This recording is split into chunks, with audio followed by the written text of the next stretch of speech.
Kia ora, ko dia ho, hara mai, welcome to Homemade Let's Cook, and today we are making an apricot shortcake. It is going to be dairy free and it's gluten free as well. We're going to be using some gluten free plain flour for this one. We're starting off with 185 grams of Olivani margarine, which is made with olive oil. So that's our dairy-free item. And then into that we're adding 3/4 of a cup of sugar. I'm actually just using white sugar for this one. You could use caster sugar, of course. And you can also use beaters if you want to as well. Now into that I'm going to put some vanilla. And of course this is an apricot shortcake, but you could quite easily make this an apple shortcake or maybe a plum shortcake.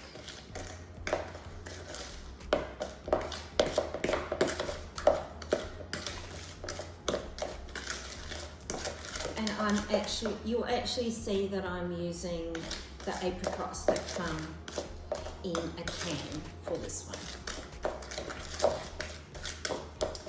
Okay, into that we've got 2 eggs and I have pre-whisked those. And of course this would be a lot easier with a beater or a mix master, but this should come together relatively quickly, and I never really mind if it splits, because as soon as we add that flour content, it tends to correct all manner of issues that you might have with your mixture. And we have got a little bit of extra caster sugar, and we do have the oven on. It's on 180, and our cooking time today is at least half an hour for this one. Now I'm just adding in now 1 3/4 cups of gluten-free plain flour. And that, apart from the apricots, is our last ingredient. So not a lot of ingredients for this one, which is just fantastic.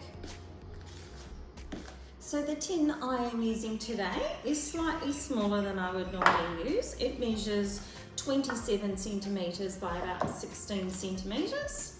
And we're going to put about half of our mixture in there. And hopefully we'll get that right, because we definitely need enough mixture on top to cover our apricots. Now because the mixture is quite firm, it becomes a little bit difficult to spread, but just do the best that you can. Certainly if you've got a slightly smaller pan, that will work really well as well. And your shortcake, of course, will be a little bit deeper and or higher. All right, hopefully I've got those amounts right.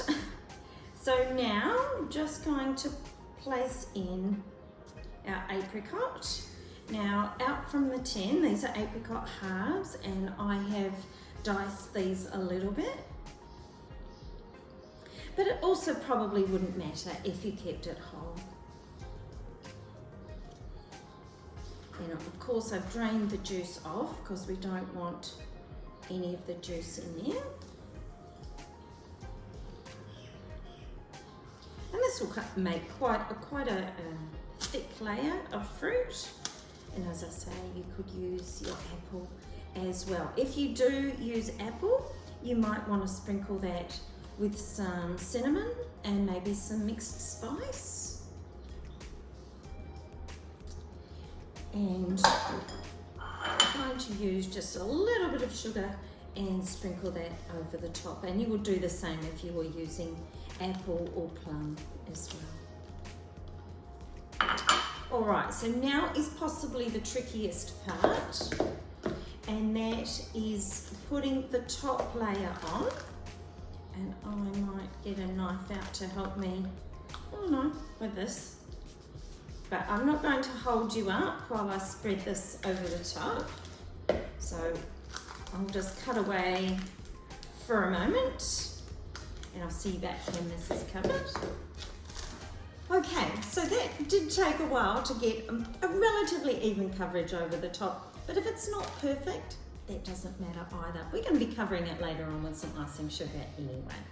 So into the oven, and I'll see you when it comes out. See you soon. So here is our shortcake out of the oven. I'm just going to let it settle for a few moments before I lift it out and pop it on a wire rack to cool, and then we'll come back and pop some icing sugar on it and cut it up too. I'll see you then. So the last thing we need to do is to sprinkle our shortcake with icing sugar and then cut it into slices. Might try some triangular pieces for this one because I think that would look quite good.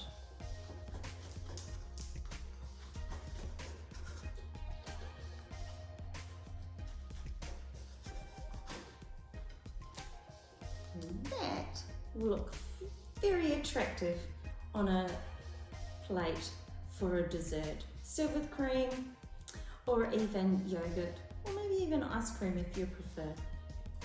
Thank you for joining me for Homemade Let's Cook. Please join me again. Ka kite.